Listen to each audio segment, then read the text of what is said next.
الرجیم بسم اللہ الرحمن الرحیم وَإِنَّكَ لَعَلَىٰ خُلُقٍ عَظِيمٍ صدق اللہ العظیم۔ الصلاۃ والسلام علیک یا سیدی یا رسول اللہ، الصلاۃ والسلام علیک یا سیدی یا حبیب اللہ۔ اللہ تبارک و تعالیٰ نے اپنے محبوب صلی اللہ علیہ وآلہ وسلم کو خلق عظیم پر فائز فرمایا۔ آج اس دور کے اندر ہر وہ شخص، ہم یہ کہتے ہیں کہ جو زبان پہ کڑوا ہوتا ہے وہ اندر سے بڑا سچا ہوتا ہے، جو زبان سے تلخی کے ساتھ بولے دوسرے کے ساتھ وہ اندر کا سچا ہوتا ہے۔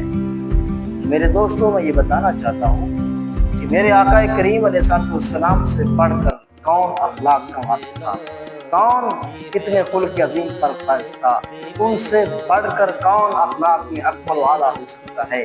میرے آقا کریم علیہ السلام نے جو اخلاق کا مظاہرہ کیا وہ سب جانتے ہیں، دنیا پہ عیاں ہے، قرآن اس کا گواہ ہے، حدیث اس کی گواہ ہے کہ میرے آقا کریم علیہ السلام نے جب بھی کسی سے ملے تو خندہ پیشانی سے ملے۔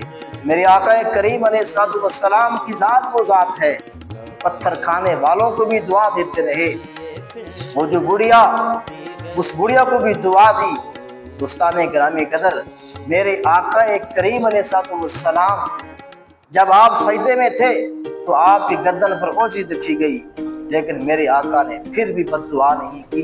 یہ خلق عظیم تھا اور ہم حضور کی امتی ہیں، ہمیں قیامت تک یہ پیغام دیا جا رہا ہے، اے حضور کی امتیو، تم یہ نہ سمجھنا کہ جو زبان کا کڑوا ہو وہ دل کا سچا ہوتا ہے، نہیں، یہ دوہرا معیار ہے۔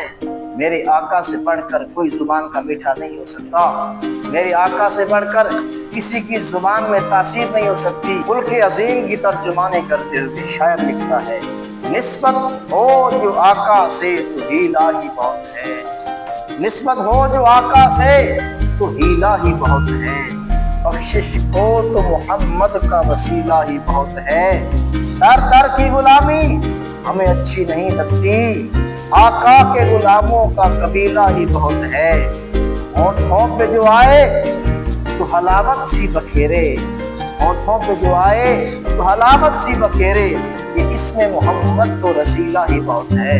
دوستان گرامی قدر، میں آپ کو یہ دو معیار دینا چاہتا ہوں۔ ایک وہ معیار جو زبان سے تلخی کے ساتھ بولتا ہے، کڑواہٹ کے ساتھ بولتا ہے، سخت مزاجی کے ساتھ بولتا ہے، ایک اس کی زبان ہے، اور ایک وہ بندہ جو اچھے اخلاق سے بولتا ہے۔ ان دونوں میں فرق اس طرح ہوگا کہ آپ دیکھیں کہ میرے آقا کا خلق عظیم کیا ہے۔ ہمیں آقا کی سیرت پہ چلنا ہے، جیسے میرے آقا بتا گئے ہمیں ویسے عمل کرنا ہوگا۔ اللہ تبارک و تعالی ہم سب کو آقا کریم علیہ السلام سے محبت اور آپ کے فرامین پر عمل کرنے کی توفیق عطا فرمائے۔ وما علینا الا البلاغ المبین۔